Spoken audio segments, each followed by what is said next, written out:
I think it's like a little bit more zoomed in. It's pretty good. Except the books are, well, it's gonna do what it does. Well, yeah, And it's this gonna be this what alright. happens when you have It's gonna be children. alright. This is our tripod thing that we usually put the phone on, right? But it broke, So we gotta go with what we got so far um, until we go back to the store. So we're not just about to go to the store just for that one thing. But yeah, it's times is getting serious. Times is getting serious, and I hope you are moving with the times and moving, hey, seriously, because this is what it is. This is what it is. You really have to understand what's going on and what is going to be, or you're going to be left behind. Like, really. So, yes. Good day. Hello. Shalom. Welcome, guys. Shalom. Make sure So you were looking up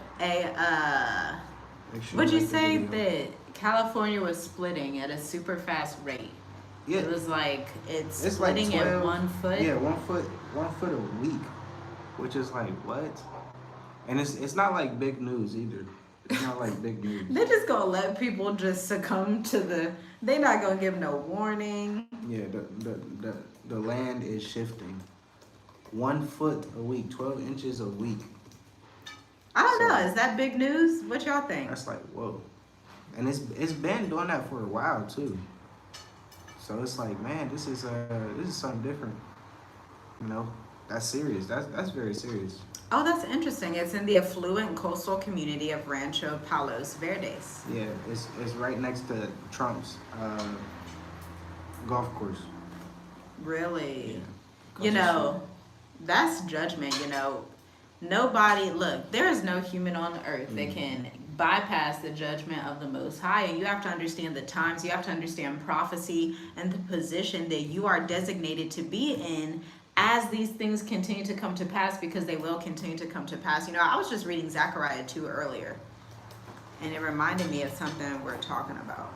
I was reading Zephaniah 1 and 2. It was interesting. I'm going to see if I can find what I was reading. But yes, guys, welcome, shalom. Make sure you hit the like button. Appreciate you guys tuning in. Sorry, it was Zephaniah, not Zechariah. Zephaniah 2. My bad. Shalom, Ricky. Hope all is well with you and the family there in Zambia. But yeah, everything is speeding up. Just think, like, tomorrow, in 2 days, it's gonna be November. That was quick. Like, this year flew by super fast. So I hope you guys are just keeping up with the times, because it's very important to be in tune of That's what's scripture. going on. Man, this scripture, I was reading Zephaniah 2, and it really goes together with what we're saying and what the theme of this video is. It says, gather together, nation without shame. Before the law gives birth, the day shall pass like chaff. Before the burning wrath of Yah comes upon you. Before the day of the wrath of Yah comes on you. Seek Yahuwah, you meek ones of the earth who have done his right ruling. Seek righteousness, seek meekness. If so, it will be that you are hidden in the day of wrath. Like, just pause right there. That made me pause, because it's literally like what we've been talking about behind the scenes with members only. Then obviously on the channel, telling people, like, when you come to Africa, whatever plans you have in Africa, or if you're moving to South America, do it discreetly. Do it in a way that is meek. Do it in a way that is wise and discerning. Yeah, be as wise as a serpent and harmless as a dove. Exactly. Yeah, I was just about to say that. You gotta be kind of like undercover. You gotta be undercover for the Most High. Hallelujah. Yeah. Like, really. That's real. Like absolutely. You can be bold when you talk to people one-on-one, but like publicly and just out in the world, you gotta be, because it says I know it's a scripture say in the last days, I think it's Revelation, where the enemy's gonna come after the children of the Most High. right? Yeah, Revelations 12. Yeah, so And the land would open for the woman. yeah, you can't be out in the world like, hey, yeah, Most High, Most High, Most High. You know, your heart just really got to be striving for the Most High, um, behind closed doors and out in the world. So you can't really be on speaker out in the world, because that's just gonna put a target on your back. That's gonna put a target on your head, like really. So Ooh, that's something that we've been new, but it's just getting more real as time goes by, especially here in Africa.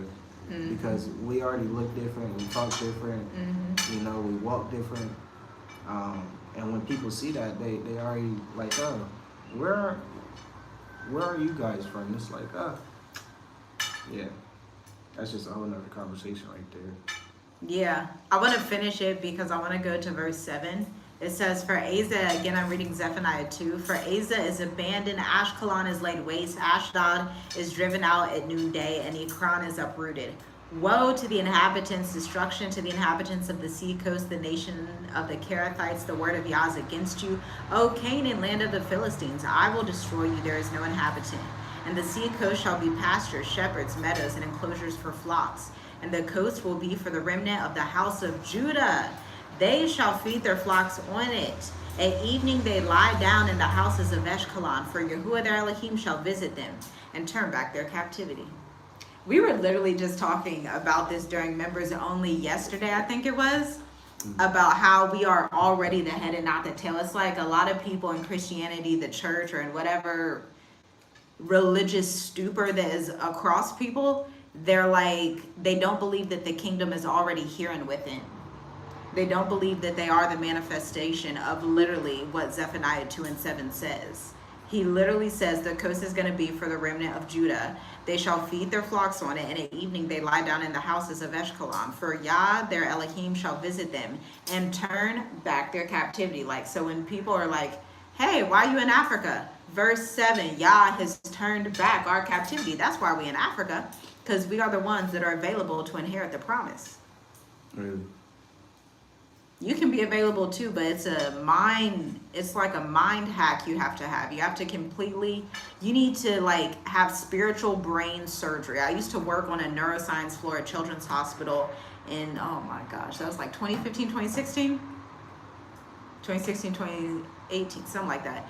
But essentially, I would deal with all these patients that had to go through neurosurgery because they may have had seizures or they had tumors or whatever it is. So they literally had a mindset shift because their brains were being, cut up and debilitated and taken out. But you need to have a spiritual brain neuroscience surgery. You need to have the Most High surgically remove the stupor that is over your brain if you're someone that is struggling with identifying what Zephaniah 2:7 literally says. He says, for Yah their Elohim will visit them and turn back their captivity. So it's either you believe it or you don't. It's either you believe that this prophecy is here today and it's coming to pass, or you don't. But if you don't believe it, you will reap the benefits of not believing it, which is not much of a benefit. When you look at America right now, the super incredulous high cost of living that just keeps escalating. We don't know what's about to happen next week with these elections. We don't know who's going to be sick. We don't know what's about to go down. But we keep having this victim mentality of somebody come pull up on a boat with an SOS flag and save me. And he's like, but the kingdom's already within. Yeah. And it says like, you just really got to think about, just say if, like, if I want some water right now, I'm gonna call my child to come and give me some water, and that's basically what the Most High is doing to us. Like, he's calling us, and when he calls you, you have to react and come.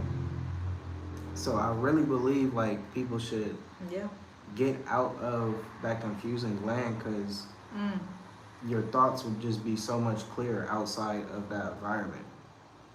Yep. So when it says, the Most High is calling his children out, or just calling his children, that's what I think about is, hey, when I pretty much call my children, they're coming. I don't want to be calling them and I'm coming to them like, hey, you know I just called you. Like that kind of doesn't make sense to me. That doesn't make sense. How long would you call before you just go to a different child?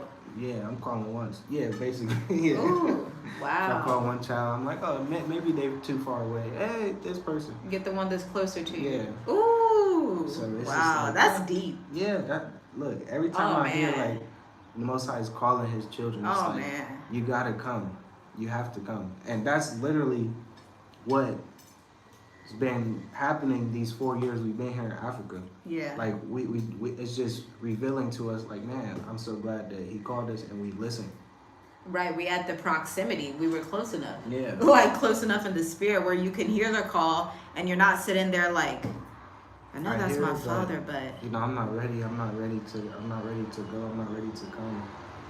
And he's like, but I made the whole earth. What do you mean you're not ready? I'm the one who made the earth. Yeah, and it's deep. It's deep. So we don't be telling people to get out for no reason. Like, we're actually experiencing this. Like, we're literally walking this walk. We're talking this walk. Yeah. Real. And I think people now actually have it easier than we did because there are so many digital nomad visas that are available these days. We've seen updates just in the last month from 2 new countries that have extremely low requirements. And so to be quite honest, when I look back at when we left in 2019, 2020, we were strategizing. These things that are available now weren't even available back then. And so you guys really have a head start if you acquire the right knowledge and strategy. Because it's literally like the Most High has set it in place in a discreet way for his people that can perceive and receive what he's saying. And it even goes back to, like, we were recording a video earlier, we were walking through the neighborhood and we were talking about some of the partnerships we have with developers in Dubai and Ghana and some of the real estate experts that we partner with EXP Realty. And it's like, we could have never written this out for ourselves. This was literally written in our book of life. Like, we just never thought. Obviously, we have plans like, yeah, we're going to go to Africa. No, I think we were being, like, too humble, but the Most High showed us, like, no, stand up. Yeah, you are my son and my daughter. Stand up and sit at the king's table. It's just like you was just saying. And this is what I'm starting to realize, too. Like, what you said already, because we said this 4 years ago. But it always come back to this, because recently I know, like, we say, hey man, maybe we should just start this. You know, we started to strategize about it, and then we move on to something else. But someone might hit us up and be like, oh, it's the same thing that we just talked about. This is something that I think the Most High is trying to get us to do. So it's like, whatever you're doing, whatever you've been doing, whatever, you know, that you ask the Most High for help and to do, it's going to be that. It's really going to be that. Yep. So you just have to believe it and just work towards it. Like, really. Yeah, and if you're having trouble with that, look at the stuff that is easiest for you to do. Like, I know with you just edited videos like all the time when we lived in America. You would just do it as a hobby. Think about the thing that you would do as a hobby. You don't care if you get paid or not for it. You love to do it because it's that motivation and that fuel and that passion that's going to drive you to your next level. Exactly. You'll be out of alignment if you're trying to be somebody else or you're trying to do something that wasn't designated for you. Just do what you're designated to do. For me, that's writing. I write all day, every day, different things. I write prayers, I write songs, I write for clients, I write books, I write anything you can think of, I write it. Because I'm a writer. So you need to look at what your expertise is, what your hobby is, and start saying, okay, Most High, how do you want me to expand this in Africa? Because I'm telling you, y'all, if y'all just knew the favor that was here in Africa, a lot of people, oh, I should try to pull up that comment. There's a comment from somebody that I wanted to share. I wonder if I can find it again. But essentially they were saying that in Tanzania, Kenya, Ghana, wherever, they're saying, oh my gosh, it's too hard to live in Africa. Why aren't they making away from us? This type of complaint, this type of mindset. And y'all, Hosea 4:2, the people perish for the lack of knowledge. Because there's literally legislation out here that I've been looking at all this week on free visas that you can obtain. And so it's like, But why do people not use Google? that make me think, because that's deep. That's deep. I'll be thinking deep, yo. I'll tell you that. I'll be thinking deep. But that makes me think about, what if people don't know what free is? Well, that's strange. Because when you say free, it's like it's so like I guess free thinking like it's just right there for you. You really don't have to do nothing. You get what I'm saying? That's good. But wow, with these free visas, you have to kind of do. You gotta turn in certain things. You gotta turn in certain documents. But yeah, with some people, they don't know. I never even thought about that. Maybe that is what it is. I just assumed everybody knows, like you gotta sit down like for 2 hours, maybe a couple days, to turn these documents in and make sure everything's in order. So I wonder if people think like, oh, that's not free, or they, you get what I'm saying though? Oh man, that's not good. Yeah, that's not a good way to be. But I'm like, wow, like maybe people don't think like that. Like free is. I'm gonna tell you what happens when you think about that. Think like that. That's an issue. This is a big issue. This is such a huge issue, and it goes with the title of "Trouble is Coming." You need to be prepared. Because if you have a victim, everybody, entitlement spirit, everybody needs to roll the red carpet out for me, you're going to wind up in spiritual and physical slavery. I'm not just saying this to be funny. Literally, people are voting in California and a few other states, I believe one was Oklahoma, to bring back slavery. Ohio was included as well. They're voting to bring back slavery. And when you have a mindset of, as long as you give me a free dinner, as long as you give me a free such and such and convenience, then I'll go back and be enslaved. This is a detrimental mindset of you choosing captivity over freedom. And that's your decision that you have to make. You have to choose to be free. Freedom is work. You think Harriet Tubman sat over there and had, some kind of chariots come down and pull out the red carpet? Here's freedom. It's going to be real cozy. Yeah, look, that's what it is. You just said it. Freedom is work. Freedom is work. You have to work for your freedom. Child, Harriet Tubman was not sitting up there with the red carpet treatment. You think she was eating 5-star steak dinners on the railroad, the Underground Railroad? Yeah, like, I'm free now. And no, she went back to free more people. She had to run. They had to strategize. They had to braid the maps in the women's hair. So they're like, that's strategy right there.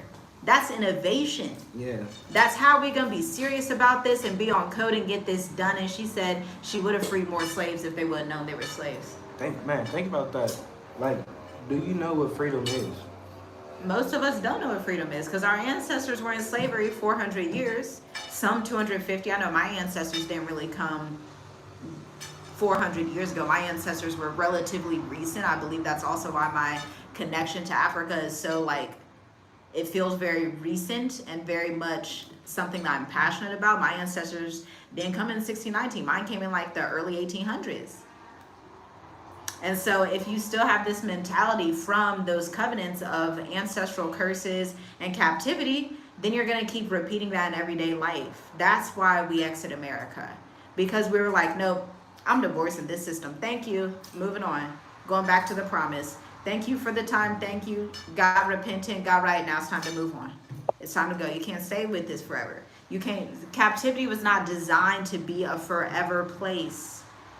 You were not designed to be under somebody's foot forever. Yeah, really, and the foot is off, but it's people still holding on the foot, still, come on, wait, just still put it on you. It's a choice. And if you think that because we were also going over Acts 13, it's all in the same thing. We were going over Acts 13 last Saturday, last Shabbat, and it was literally talking about how Paul, they're healing people in Judah, but to an extent when they're in Judah doesn't want the healing anymore. Judah's like, I don't even believe in this. I don't want freedom. I don't want repentance. I don't want none of that. I don't want the bloody Yahusha. So he tells them, okay, that's fine, but now we're going to go to the Greeks. Now we got to go to the Gentiles, since you just bypassed all the goodness that the Most High was trying to give you. Now I gotta go to the Gentiles. And he spent the rest of his ministry mostly ministering to different nations because our people that couldn't get it. They could not get it. So just please get it. Please. Oh, like only the remnant's gonna get it. There's no reason why, you're watching this now. There's something telling you to get it. So just get it. And I think the first step is to get out of America. Like, really. I'm telling you, you will think so much clearer. I really can't imagine being in America now and just everything that's happening. You just think so much clearer outside of confusion. Like, really. But we wanted to come on here and talk about something that we recently saw. Oh yeah, I forgot that. I gotta go through our rants. Yeah. Yes. No, all praises. No, but that should tell you something, because like in these last days, as the last days is just squeezing down, it's not going to be a lot left. Most of the people that is striving for the Most High, is being obedient to His word and stuff, they're going to be quiet. So I feel like us coming on here wanting to talk about this, what we're about to talk about, then it shifted all the way to it started with the Most High. So all praise to the Most High. It's coming a time where a lot of people are going to be quiet. It's going to be silent. Facts, yeah. Because, man, the movements that are happening on the ground in Africa right now. So we're looking at this article from Africa Business Insider, okay? This is the 10 most improved countries with their improved infrastructure, okay? The African Development Bank estimates that the continent requires 130 to 170 billion annually to meet its infrastructure demands, okay? And so these countries that are on the list, I'm just going to read the countries, then we can go over what this means as far as development and improvement, and which country in Africa you should go to, because this has a lot to do with what we talk about when it comes to being on the least corrupt list, when dealing with ease to do business, going somewhere that's peaceful and safe, strategizing. Lists like this play a big part. So this is something that you want to pay attention to, okay? Yeah, and I say this, it's about to be pretty much all the countries we want to talk about instead of diaspora. Yeah. Break everything down. Right. Number 1 is Morocco. Apparently they have really improved their infrastructure. I think Morocco is a fabulous place to visit. I probably wouldn't live there. Egypt, again, another fabulous place to visit. I probably wouldn't live there, but they're number 2 on the list. Number 3, Mauritius, a small island off the coast of southeastern Africa. Number 4 is Algeria. They're in northwest. Are they northwest or just North Africa? I know it's in northern Africa. Seychelles, they're another small island off the coast of East Africa, okay? Number 6 is Tunisia. Number 7 is Libya. Number 8 is Kenya. Kenya, they're coming up on the ranks because they had just said they were doing the digital nomad visa. Now they've improved their infrastructure a lot, okay? Number 9 is Botswana. Botswana is visa free for African Americans and for Americans as a whole. I didn't just mean African Americans. And then number 10 is South Africa, also visa free for Americans. They have a phenomenal digital nomad visa. So this is interesting. This is really interesting. At least 40% of this list is countries that have nomad visas. So I think that's playing like a close tie with countries that actually value investment and not getting over on people. Like that's a big thing. So and it's showing. What is a nomad visa? Like, how would that country look at a nomad? A digital nomad. A digital nomad is two real things. Quick, I want everybody that's on here listen to this. Listen, I'll give you some gems right now. This is the keys. Like, I'm giving you some keys right here. The keys to your life. Well, not your life, but the nomads. Yeah. The nomad visa. So what digital nomad? How do countries look at digital nomads, and why do countries want digital nomads in their country? Yeah. So African countries specifically, because I want to focus on Africa. African countries specifically see digital nomads as two things. They're either a remote W-2 worker who you go to your employer and you say, hey, I want to work remotely. Is that fine? Or if you already work remote, they probably don't care and just say, hey, I'm going to be doing some traveling because I want to go and do a digital nomad visa. You get a letter, that's fine. And then you insert it or give it to the governmental institution. The second way, our favorite way, is to be an entrepreneur because you own your time, you own your assets. You have the ability to leverage those assets and expand in multiple territories, and then you're able to pass down a trust or some type of entity to your children after you and receive funding on different projects and get a lot of favor. Like there's even free tenure visas after your nomad visa in certain countries. And so those are like the two ways. But the caveat is you're not coming into the country to work a job. This is why we always say this. Do not come to Africa thinking you're going to enter the labor market. They're going to look at that as, we don't want you to take jobs from the locals. You as a Westerner, especially a Black American, I'm telling you, you're the head and not the tail. You think you're on the bottom of the totem pole, but the moment you step off the plane and land in Africa, now you're at the top of the totem pole. I'm saying that because it's like you're going back in time. You're like the future person saying, hey, we can implement this. Hey, we can do this. Hey, this can help. Hey, watch out for this with the neocolonialism. Hey, watch out for this. Because remember, most of these African countries had freedom in the 1960s, but the African American community was freed from slavery about 150, 200 years ago, right? And so we're coming with a different level of insight into what's required in these times. And it's literally like the story of Joseph, where Joseph is the one that comes and he's in Egypt and his brothers already sold him out. They sold him out. Judah was like, no, don't kill him. Let's just sell him. And so they all sold him out, all the older brothers. So think of it like that. They sell him out. He's in slavery. They trade him, with different Arab traders. And then eventually he ends up in Egypt.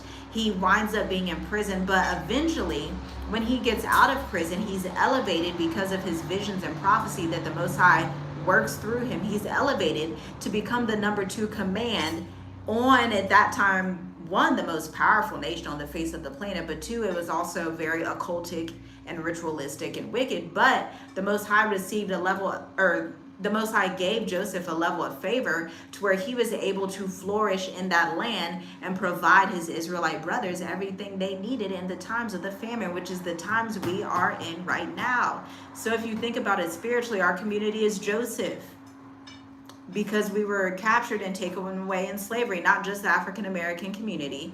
The people, all of the descendants of Africa that were enslaved, both in the East African and transatlantic slave trade, because we have this distribution across, like, not just North America. It's also in other parts of the world, in the Middle East, in India, in all of these different areas, okay? And so this is the time where we're coming back like, okay, now I see how to help my brothers and sisters. Okay, now I see how we can come in and work together, because most of the time for our community, we just want to feel a connection to Africa. Most of us just come over like, I just want to live. I just want to live. And that what you saying, I just want to live, and that's what countries that do digital nomad visas want you to do. They just want you to make your money and spend it in the country.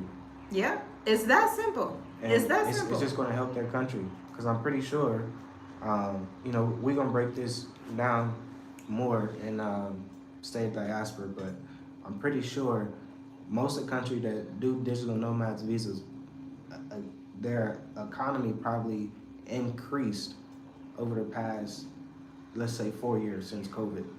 Put it like that. Yep. So it's going to look. It's important. We really trying to tell people, like, man, I think this is the way, especially if you're making a certain amount of money a month. If you're making at least $37,000 a year. Exactly. That's all you need. $40,000 a year. That's all you need. Really? Literally. And most people are in America. And so it's about taking those strategic steps, sitting down and having that roadmap to say, okay, what's step 1, what's step 2, what's step 3, what's step 4, what's step 5, because you can have a lot of favor with stuff like this, but we anticipate that more countries will be implementing this. I wouldn't be shocked if these ones that have improved their infrastructure, these top 10, some of the ones that don't have nomad visas, like maybe Egypt, Morocco, Wow, most of them have nomad visas. Yeah, that's what I'm like. Yeah. Most of these, Algeria, most of these already have nomad visas. So some of these in North Africa that don't yet have those nomad visas, they may be putting them into legislation soon. They're popping off. And this is like the meek and discreet way of saying, yes, we are going to open up. Yes, again, it goes back to the beginning of the video. Nobody is going to pull out a red carpet with a sign that says, descendants of slaves, we love you, come here. That's not going to happen. And so please get that out your mind. And if it does, you gotta be cautious. Yeah, you gotta be cautious. If they be like, hey, Yeah. you know, come, just, you know, spend your money basically. Yeah, because the research that we do and realize is like a lot of people don't know about this stuff. Why? Because it's only for the meek and the discreet. Yeah, well, some people know. A lot of people know, but it's not our community. Yeah. We be worried about the wrong stuff in our community sometimes. Yeah. Yep. That's We don't. what it is. We see things for like today and tomorrow. We don't see like 5 to 10 years ahead. But Joseph, y'all know he had dreams, visions, prophecies. He was seeing stuff years ahead. He's seeing a famine come. But he's not just seeing it for 5, 10 years. He's seeing a full 14-year time span of, oh, we're going to have some good years for 7 years, then the 7 years of bad. So he's an innovator and a strategist that's doing a 14-year plan. Yeah, and even before that, when he had the dream of the sun, moon, and stars bowing down, and he told his father Jacob. Oh, that's like, about and they like, what? 40-year plan? Yeah, and that was like, the Most High is speaking to him decades ahead. And it's just like, man. Ooh, thank Yah. You know, you just thank Yah for the insight and the vision. Because without vision, the people perish. Yeah. I mean, without a vision, his brothers would have literally perished had they not come to Egypt. And it was the fulfillment of that prophecy 40 years later. Yeah. It's like you have to be connected with the right information. You need to understand what you're supposed to do. And again, it took them work to even get to Egypt. They didn't just pop up and some chariots came out the sky and was like, all right, let's zap on over to Egypt. They had to actually walk and get to Egypt, gather up their stuff, go speak to their brother. They're speaking to their brother. They don't realize it's their brother. Their brother sends them back because he's trying their hearts.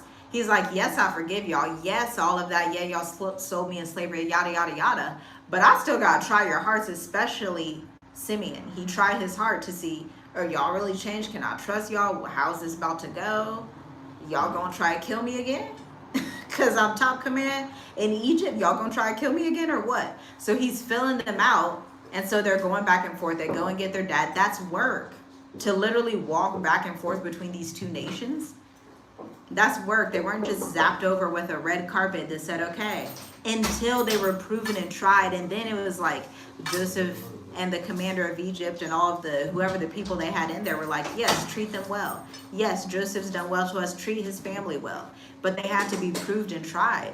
And they had to get that work in first. That's why I'm so glad that we are not work adverse. Because if you are work adverse and you have this spirit of entitlement, your life is already difficult and will continue to be difficult. Because I'm going into like my 30s soon, right? And so I'm looking back on the last 10 years like, wow, I'm so thankful I made these decisions at 20, 21 years old, 22, 23 years old. So my 30-year-old self can be thankful for that and say, wow, this is paying off. This is fantastic. I am so glad I was not lazy and work adverse. Because this is the day and age with them trying to bring back slavery. If you are work adverse for yourself, you're going to be working for somebody else. Yeah. And you're going to work either way. And it's debt based too. It's debt. So the slave's gonna owe debt. Because I don't think like when you think of slavery, people think that they're gonna be working. I think it's more of like prison, because they already got robots to work. We are thinking about that. We are thinking about these robots. Literally, people are spending their money there, $30,000, $40,000 to have a robot right here cooking and cleaning and on the computer for them for 24 hours straight. Like, it's real. is real. Like this stuff is moving fast. Like I know that it just came out maybe like a month ago or something like that.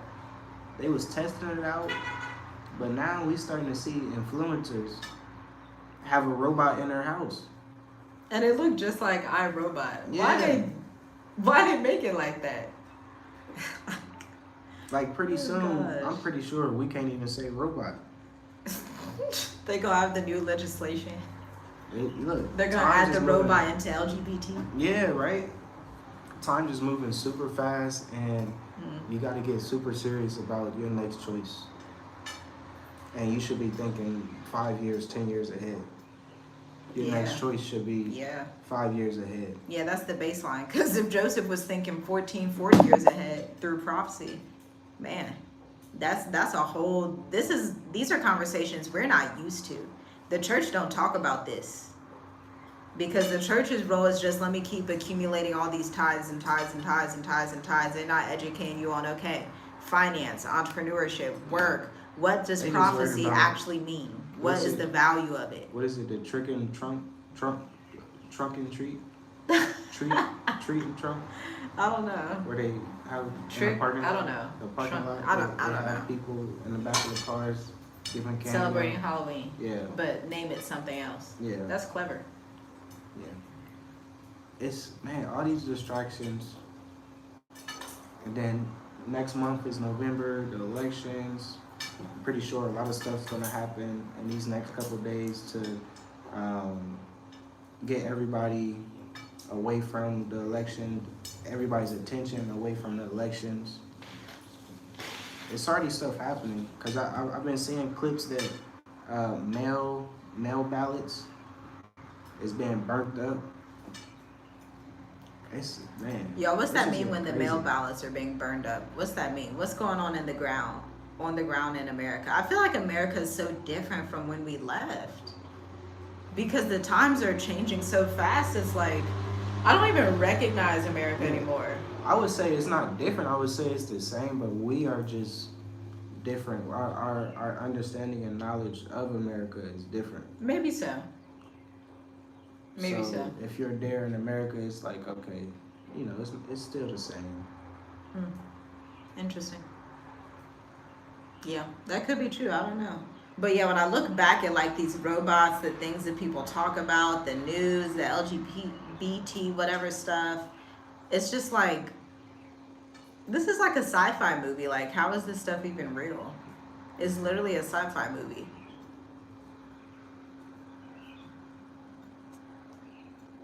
Somebody said, yeah, it's no different. No, it's no different. So yeah, y'all, we are in interesting times. Everything is happening so quickly. Everything is changing. And it's like they're not going to report the stuff that matters. So you do need to do your research. You do need to understand what to look out for. You do need to have a network. It's becoming more and more pivotal, but it's going back to the ancient ways, because in ancient Africa, obviously there were kingdoms. There's different tribes and alliances and allegiances that we have throughout the continent. For example, we have alliances with people in Ghana, Nigeria, South Africa, Botswana, Kenya, Tanzania, clearly, right? All across the continent, now Dubai. And so like, this is the time to be on code with the diaspora that is across the entire world. The African diaspora across the entire world, we need to be on code. The tribes need to get on code. Well, the tribes, the remnant of us is already on code. But the rest of the people slowly start to trickle in, and let's get on code in a discreet and meek way. Not in a, hey, everybody come look what I'm doing way. And unless, look, we're going to send these emails, we're going to text each other and that's it. In a discreet way, on code. That means trusting somebody that has more discernment, or getting the knowledge that you don't have yet, or using your expertise and your skill set to further our own legacy as a community. Because I'm telling you, growing up in the Ashkenazi Jewish community, those folks are on code. I grew up there, ages 5 to 20. I'll tell you. When I tell you on code. Quick story that when we went to go look at this nice neighborhood here in the country that we're in. And it was It was, a European man. He was nice. He was nice. Everything. He's a businessman.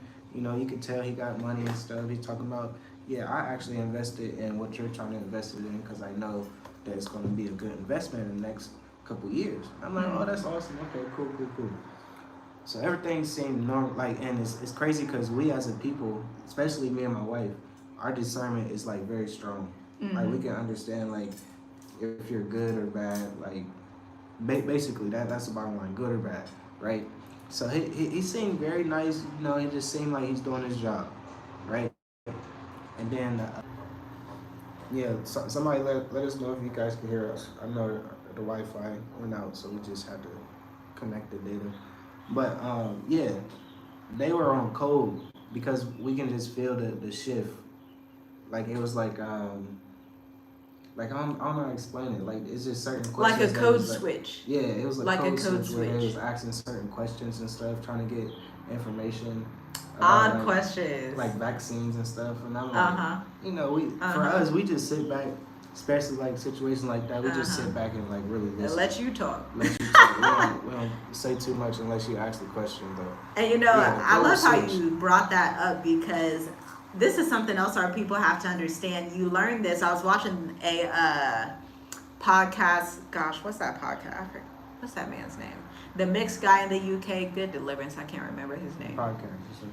The podcast, okay? And it had a CIA agent on it, and she was saying the person who you can tell who controls the room, because the one who controls the room is quiet. Quiet people are the ones that are in control. When you have the ability to make other people talk more than you, you're the one sitting back seeing everything that's working and moving. That's a dynamic of somebody or a couple that's in control. And we be in control, huh? Yeah, we be on code. We on code. We trying to help our people get on code. So when our people get so excited, let me go tell everyone. Shh. Be on code. Let people tell you more than you tell them. Exactly.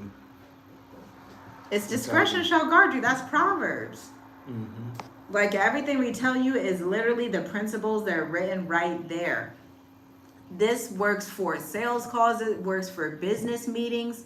You should always be the most quiet person in the room so that you can discern, so that you come across as empathetic, but also so that you understand the dynamics of the people you're around, especially in these last days. You don't have the ability to talk in these times.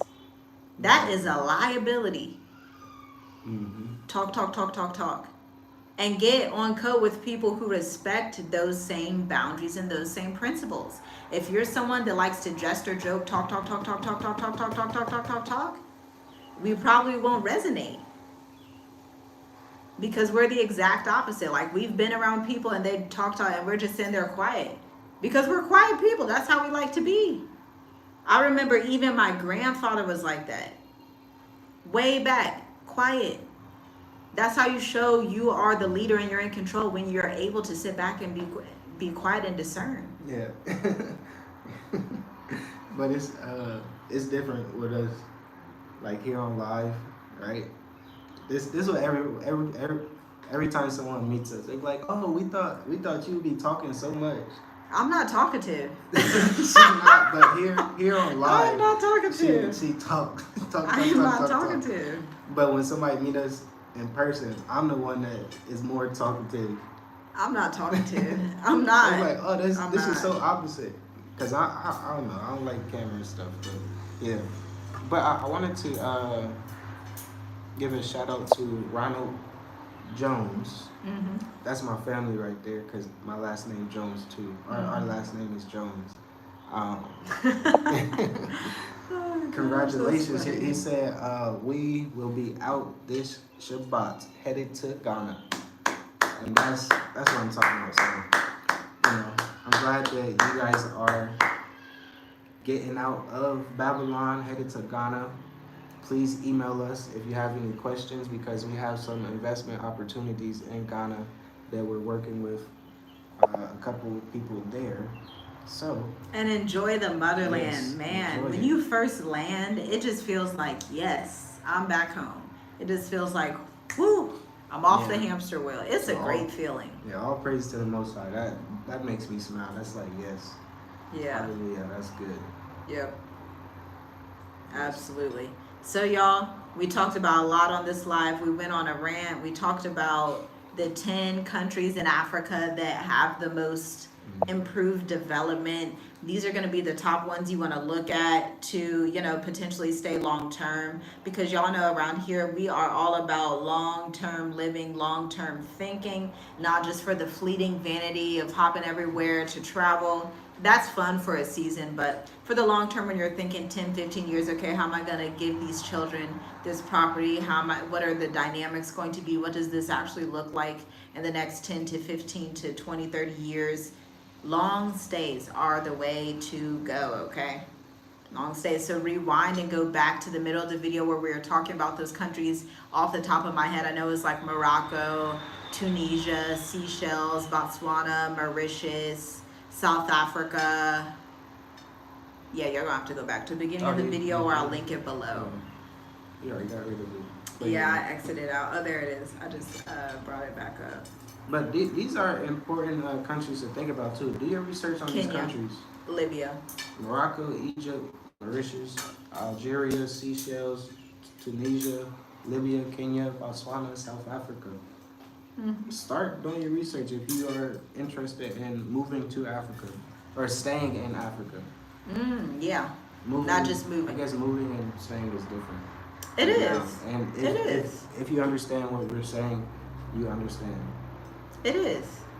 It's true. That's true.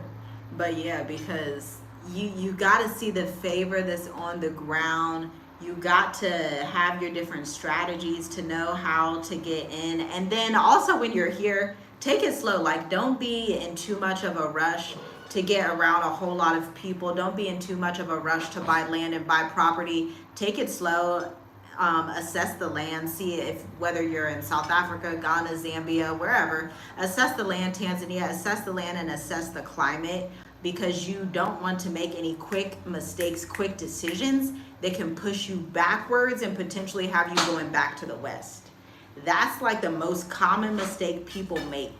They'll be trying to do too many things at once, meet up and do all of these things, meet up and do all these partnerships, and then a year later they're left destitute because you didn't properly. For example, when we work with clients, we don't just up and out the gate say, okay, we can work together. We have a process where we have to audit the systems, we have to audit the flow, you have to lay everything out and see what's going to be the best option moving forward. This is how you should view moving to Africa, especially if you want to stay long term. Yeah, long term is the new choice. Like, really, it's been a choice, but I guess that's how you really got to think now. Yeah. 5 years, the next choice, the next big move that you're gonna do, you gotta think 5 years. Yep. And also something we learned that we were talking, I think we talked about this in I don't know if we already uploaded that, but in a video where we were talking about how we use lawyers in Tanzania, but lawyers, even here in the country we're in, you don't need lawyers. That's something we're just now learning. Because we see lawyers in the States and we're like, okay, lawyers are really high up. They know everything. They have all the information. We're coming from this mindset. And in this new country, it's like, no, most of us coming from the West, we're able to read very clearly, right? And so we have literacy. You're able to look at a set of instructions, follow the instructions. That's all you need to do. Because most of the times the lawyers, they're going to get you out of tens and thousands of dollars. And then they're not going to have no solution. Then you're going to be like, okay, so where's my stuff? They're like, I don't know. Why don't you know? Ma'am, sir. Why don't you know? And so we literally got our long-term residence just by processing the paperwork ourselves, working directly with the entity, working directly with them. Yeah. That's the main mistake that we made in Africa. Trusting, and I say lawyers plural, because we had the best corporate attorney you could find to get the corruption fixed and all of that. But I don't think they really go in it meaning to cause any harm. I think they really just don't know the law. I think they really just don't know. And that's the issue where you have Well, a country that won't improve their what's the word? It might Their be infrastructure. they know the law, but it's outdated because Africa changed so much. Just like South Africa just changed a lot, so it's like Okay. it's not like they probably did so much in college and stuff.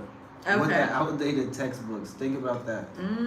So they probably got the knowledge and stuff with the outdated of 10, 15 years ago. Right. What was happening in Africa, but now it's 2025. Like what's That's the a good information point. in 2025? So you really gotta be you really gotta do your research every day. Like especially now in these last days, you have to do your research. You have to. You gotta be on code with that. And I'm glad that my better half does research because I'm not the type that I love research. It's so doing all the fun. research because certain things just how you just found out about that South Africa thing. You know, I don't think a lot of people would know that. Yeah, I mean, so it's look, you gotta know the right. Now, I will say I am an expert in search engine optimization by trade because I am a marketing consultant, so I can pull up articles and see certain patterns and things based on the keywords I already know to look for. But that's look, SEO is a good skill to have. You gotta know how to do keyword research. So with me saying that, if you guys want to know like some behind the scenes information, you know, follow that members only channel because we give you we tell you the real, even more than this. We tell you like what's really going on, like the information that we just found out. And we're not telling everybody. We're not gonna say it now because you really gotta be discreet. You really gotta want it. You really do have to want be it. discreet. Yeah, you gotta be on code, even more so than 2020, I'd say. Well, not because even 2020 you had to be on code because that was at the height of the pandemic. So you really had to be on code with that. In 2020 for us, you know, this was new to us, like moving and experience all the people that was, you know, subscribed to the YouTube and stuff, and they, you know, it was a different vibe. Now we were way too welcoming. Now we are very discerning. You will be at the stop sign, child. You will be at the stop. We were young too. We were young and we were just like, yay, everybody come. Never again, child. We'll have too many stories. We're not even going to get into that. Yeah. Not even going to get into it. It would be a comedy.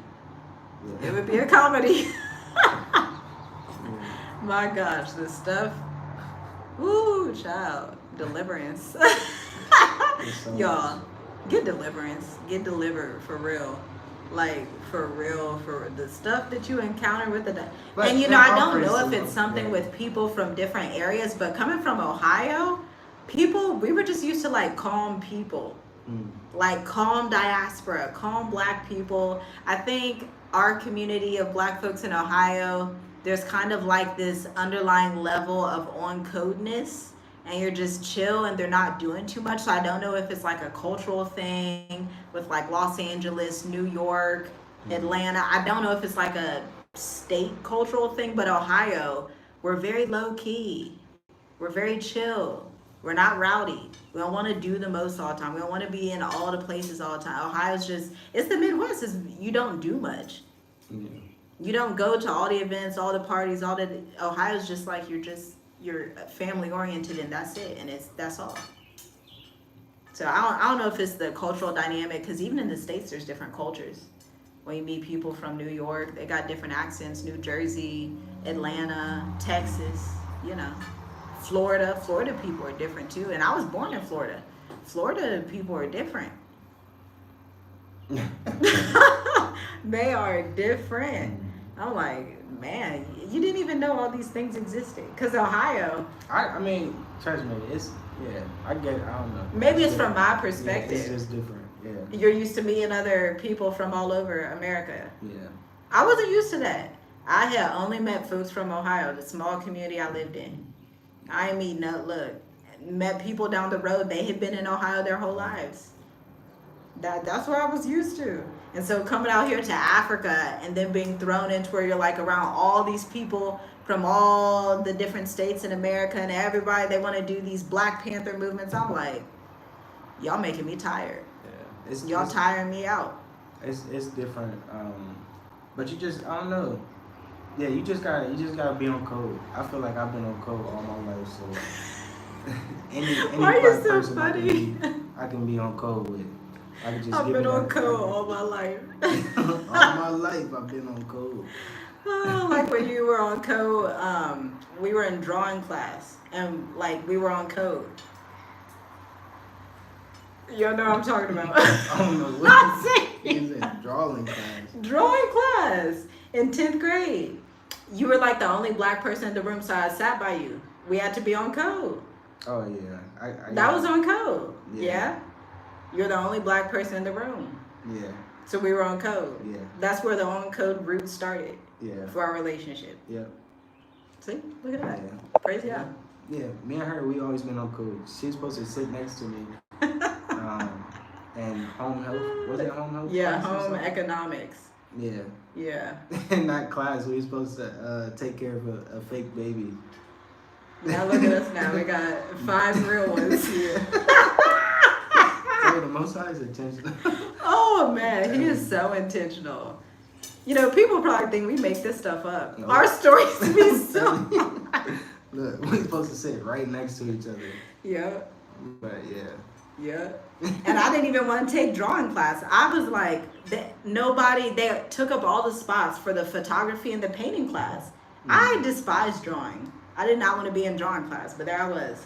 That's funny. Trying to draw. I'm like, I don't know how I can write, but draw? Oh my gosh, it was hideous. Yeah, yeah.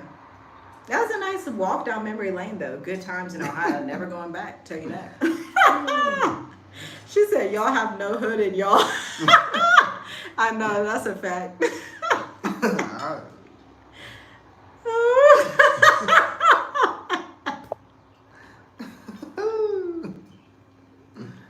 Why do you constantly want to make me laugh? Because you're funny.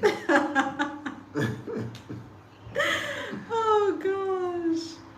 Well, all praise to the Most High. I'm glad that we can, sit here and laugh. Yeah. And, because you got to have some joy. You got to enjoy life because everything that's happening with everything in this world now, you got to laugh. You got to laugh. Yeah. I know sometimes people can't laugh.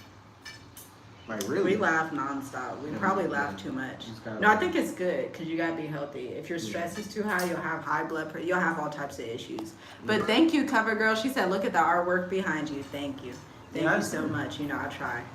I'm like, I'm a writer. I gotta be creative and just, be creative. So. But yeah, I think that's it. You can run with it. Anything else? No, I think it's ice cream time. I'm gonna go. I found my favorite cookie dough ice cream, y'all. In almost going on 5 years since I had cookie dough ice cream. I found some cookie dough ice cream. I got a question. Should she have ice cream if she didn't finish a salad? Why you just expose me like that? These are the things that goes in my head. I did. Look, it's like 30%. It was a big salad.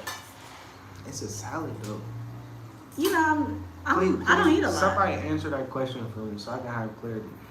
Should she have ice cream in the middle of the day? What time is it? It's 4 p.m. Yep.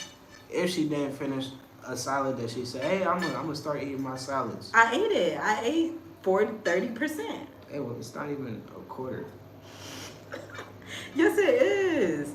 See, we had the red cabbage, cucumbers, carrots, corn, lettuce. That's a lot. Some black olives, get your cholesterol right. Then you go eat your ice cream. Your cookie dough ice cream. See, they're silent. I think they agree. They're like, yeah, get your ice cream. They like, get that cookie dough ice cream. These are the things that confuse me. Oh gosh, you crack me up. But yeah, guys, thanks for tuning today. in. Thanks for answering my question. Nobody. You gotta get off live. You funny today. Thank you.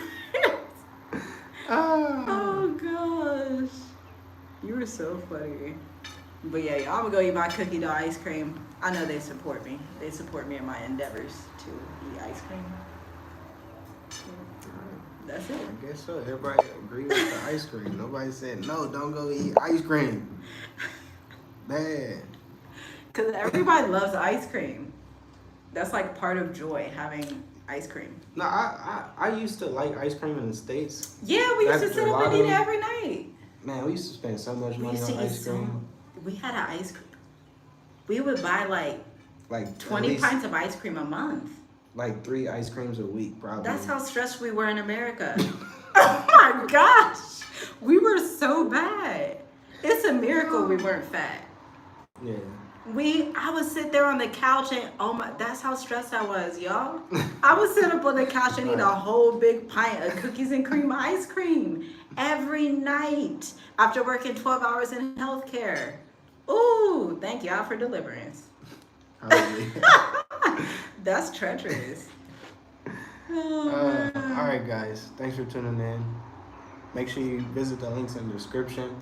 Are we gonna put that link in for investing too? I think yeah, we gotta do that. Talk about that real quick. Because these are some good opportunities. I'm like, wow, man, if we once we get that money, we invest in there. For only 50,000 in Ghana. Oh, okay. I have to find the links. I don't know which link. I gotta find the links. But yeah, check out the links in the description. Yeah. Shalom, shalom. Shalom. Be blessed.